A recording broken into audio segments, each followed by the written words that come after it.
Good evening class.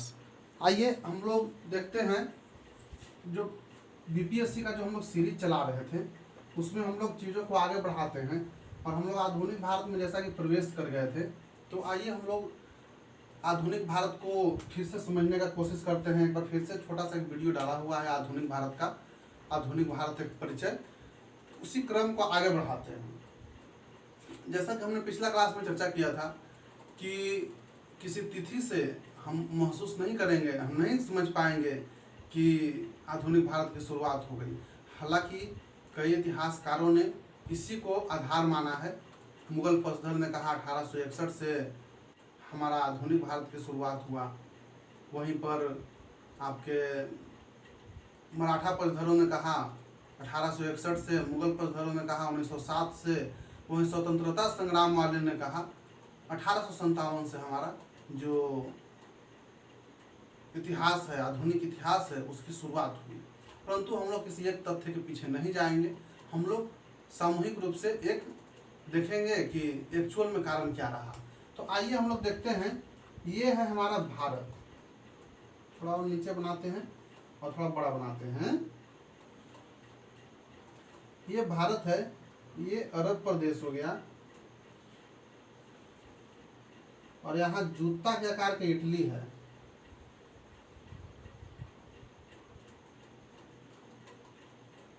Bharat है, अरब है, Italy है,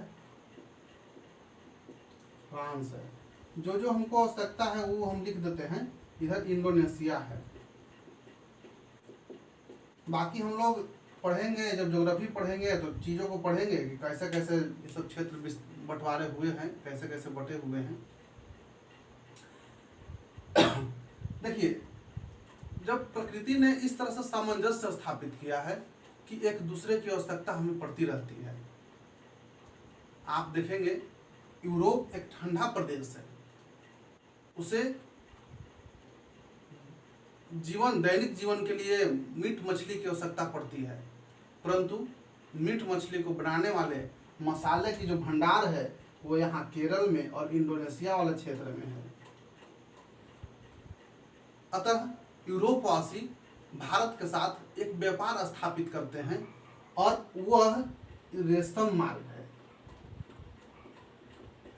व्यापार के लिए रेशम मार्ग एक प्रमुख मार्ग है जिससे व्यापार होगा यूरोपवासियों का भारत के साथ। स्थिति यह है कि यूरोप में फ्रांस एक मजबूत देश है। कहा जाता है फ्रांस को जब सर्दी होती थी पूरा यूरोप छींकता था। मतलब यह है कि आप देखे होंगे अल्लू अर्जुन ने, कोई है ना एक साउथ का डायरेक्टर है, हीरो है, उसने कहा कि पुष्पा राज नाम है, झुकेगा नहीं, तो पूरा सब लइकन झुकेगा नहीं ऐसे ऐसे करने लगा था। वही स्थिति है। फ्रांस एक मजबूत देश है, फ्रांस जो करता है सब लोग फॉलो करता है। आप दूसरा स्थिति देखिएगा, यूरोप जो है ईसाइयों का जगह है। वैश्विक स्तर पे ईसाई सबसे मजबूत धर्म और सबसे अधिक जनसंख्या वाला धर्म है। ईसाइयों के जो प्रमुख होते हैं उन्हें पादरी कहते हैं और पादरियों के प्रमुख को पोप कहा जाता है। ये पादरी जो होते हैं ना, ये चर्च में रहते हैं और पोप सबके हेड हैं। धर्म इतना टाइट है इस समय, पोप धार्मिक प्रमुख हैं, पोप सर्वश्रेष्ठ हैं, पोप के सामने किसी का नहीं चलता। इस समय लगभग 1300-1400 के आसपास की बात है। अगर पोप बोल दिया कि बगल वाले गली में भूत रहता है तो कोई दिमाग नहीं लगाएगा कि भूत नहीं रहता है। अगर कोई गलती से दिमाग लगा दिया तो उसको तब तक पीटा जाएगा जब तक बुद्धि ठीक ना हो जाए। उस समय की बात है जब धर्म बहुत टाइट था। पोप का कहना था हम गॉड का प्रतिनिधि हैं, रिप्रेजेंटेटिव हैं, तो तुमको दिमाग कहाँ लगाना है, हम जो बोल रहे हैं उसको सुनो, मानो और उसी रास्ते पे चलो, दिमाग लगाने की आवश्यकता नहीं है। धर्म बहुत टाइट है, धर्म के विरोध में कोई नहीं जाता है। इस समय ये हो गए यूरोप की स्थिति। इंडिया में स्थिति ऐसा है, यहाँ भी धर्म टाइट है। जो हिंदू धर्म है, मुस्लिम धर्म है, टाइट है। कहने का मतलब हिंदू धर्म से अगर कोई है, समुद्र पार नहीं कर सकता है। अगर पार कर लिया, हिंदू धर्म नहीं रहेगा। एक कहानी है, एक व्यक्ति अमेरिका वगैरह से कमा कर आया। पहले ब्रिटेन के लोग ले जाते थे दास बनाकर काम करने के लिए। कमा कर आया, दरवाजा खटखटाया, पत्नी दरवाजा खोलती है, पूछती है कहाँ से आए हैं। पति बोला अमेरिका से आए हैं, बहुत पैसा लाए हैं। चलो चलो। पत्नी फटाक से दरवाजा बंद कर लेती है। आप अमेरिका से आए हैं, समुद्र पार होकर आए हैं, मेरे यहाँ आपके लिए जगह नहीं है। आप अपने धर्म का नहीं हुए तो मेरा क्या होइएगा। ये स्थिति है इंडिया का। सती प्रथा, महिलाएं अपने से जाकर सती हो रही हैं। लॉर्ड विलियम बेंटिंक ने लिखा कि जब हम कानून लागू किए तो कई महिलाओं ने मेरा विरोध किया। उनका कहना था कि मेरा क्या होगा, आप तो कानून बना देंगे, हमको जीना मुश्किल हो जाता है।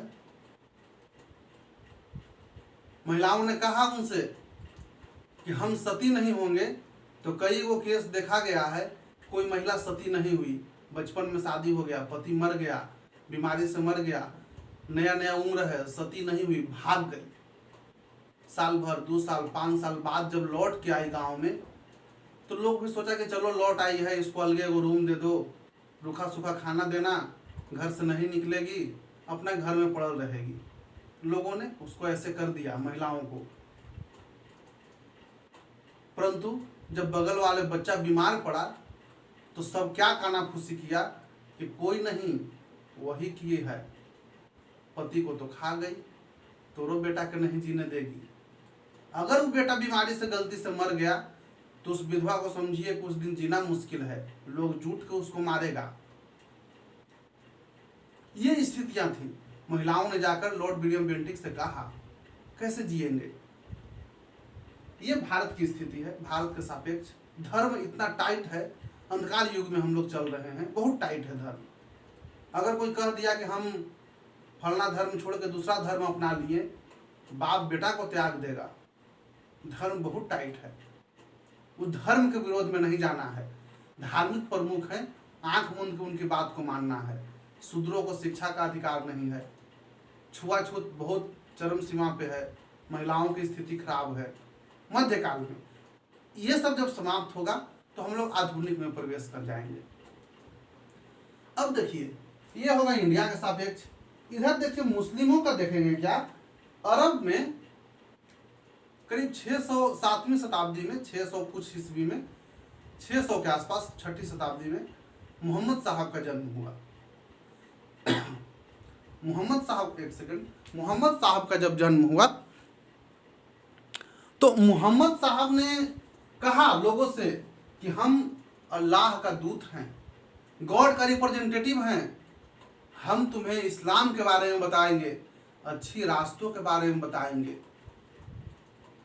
लोगों ने मोहम्मद साहब को पहले बहुत तंग किया, यहाँ तक कि उनको खदेड़ के मारा। खदेड़ा भी तो वही मक्का से मदीना जो खदेड़ा गया, उसी समय हिजरी संवत वगैरह की शुरुआत की। 1 महीना भूखे प्यासे रहे, लोग रोजा रखता है। आप धर्म के खिलाफ जा ही नहीं सकते हैं, नहीं कह सकते हैं कि हम अल्लाह के रिप्रेजेंटेटिव हैं, हम जब बोलेंगे से करो। मारा पीटा जाएगा लोगों के द्वारा, क्योंकि लोग अंधकार युग में जी रहे थे। परंतु यहाँ तक उनके नवासियों को मार दिया गया, जो नाती थे उनको मार दिया गया, हसन हुसैन को करबला के मैदान में। धर्म बहुत टाइट है। फिर भी लोगों ने सोचा कि अगर सुन लो, कम से कम सुनने में क्या जाता है, जो बोल रहा है सो सुन लो।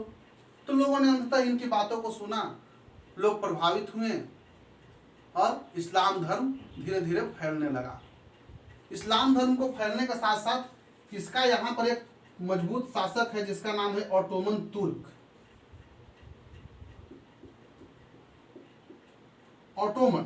ऑटोमन साम्राज्य है, एक ऑटोमन है, राजा है। इसने क्या किया, इटली पे आक्रमण किया और कस्तुनतुनिया जो कि पोप का मुख्य केंद्र था उसको जीत लिया। कस्तुनतुनिया का पतन हो गया और रेशम मार्ग पर अधिकार करके रेशम मार्ग को बंद कर दिया गया। किसने? ऑटोमन ने, ऑटोमन तुर्क ने। और यूरोप वासियों को इधर से आना मना हो गया, क्योंकि आप जाइएगा इधर से तभी जाइएगा जब इस्लाम धर्म कबूल कीजिएगा। धीरे धीरे हम लोग आधुनिकता की ओर प्रवेश कर रहे हैं, उसी का कहानी बता रहे हैं। इस्लाम धर्म कबूल कीजिएगा तो जाइएगा रेशम मार्ग से, अन्यथा नहीं जाना है। अब यूरोप वासियों में झटपटी हो गई कि हम तो ईसाई हैं, इस्लाम कैसे कबूल करेंगे, मेरा धर्म टाइट है, फिर जीने ही नहीं देगा, जाएंगे तो भगा देगा घर से। तब लोगों ने सोचा कि अभी रास्ता इधर से बंद हो गया है तो भारत की खोज करो, भारत की खोज करो। यूरोपियों ने सोचा कि खोज करो भाई, और किधर से भारत मिलेगा। तो हम लोग बचपन से सुनते आते हैं ना कि भारत की खोज 1498 में हुआ। मुझे भी लगता था कि अरे खोजा गया भारत, नहीं, भारत बहुत पहले से है, इसका इतिहास का पृष्ठभूमि बहुत पुराना रहा है। इसके रास्तों को खोजा गया और तब इधर से पुर्तगालियों ने यहाँ केप ऑफ गुड हो पाएगा, अब्दुल मजीद की सहायता से भारत में ये लोग प्रवेश करेंगे। तो भारत के रास्तों को खोज होना शुरू हो गया और यूरोपीय जैसे पुर्तगाल हो गया, स्पेन हो गया, फ्रांस हो गया, इंग्लैंड हो गया, अपना अपना दूत भेजना शुरू किए। तो जो भारत का खोज है ना, ये भुलाया हुआ जगह नहीं है, बल्कि इसके रास्तों को खोजा गया। और आप देखेंगे कि बहुत सारे यूरोपीय कंपनी यहाँ पर आएंगे जो कि भारत को खोज करेंगे कि एक नई रास्ता पे खोज हो गया। इसी क्रम में अमेरिका का खोज हो जाएगा और इसी क्रम में ब्रिटिश शासक, ब्रिटिश जो है व्यापार करने के लिए यहाँ आएगा, क्योंकि तब तक रास्तों की खोज हो चुकी है। और धीरे धीरे भारत में फैलेगा, फिर शासन करेगा और उसकी नीतियों को पढ़ेंगे। फिर हम लोग स्वतंत्रता के लिए लड़ाई लड़ेंगे और अंततः 1947 में हम लोग आज़ाद हो जाएंगे। तो आपको इतना सारा बताने का मूल कारण यही था कि अब पहला चैप्टर जो है आधुनिक भारत एक परिचय, वो यही है। आधुनिक भारत एक परिचय, हम लोग आधुनिकता की ओर कैसे प्रवेश किए। देखिए धर्म इतना टाइट है और जैसे ही इसका अंत होगा, धर्म का अंत होगा, मतलब धर्म का अंत तो नहीं होता है, लेकिन उसके रूढ़िवादियों में बदलाव आएगा, उसके नियमों में बदलाव आएगा, तब से हम लोग आधुनिक में प्रवेश कर जाएंगे। तो हम लोग का अगला चैप्टर है यूरोपीय कंपनियों का आगमन। यूरोपीय कंपनियों का आगमन में सबसे पहले जो भारत में आएगा वो आएगा पुर्तगाल। ये दूसरा चैप्टर है और दूसरा चैप्टर का हम लोग अध्ययन कल करेंगे। आज के लिए इतना ही, धन्यवाद।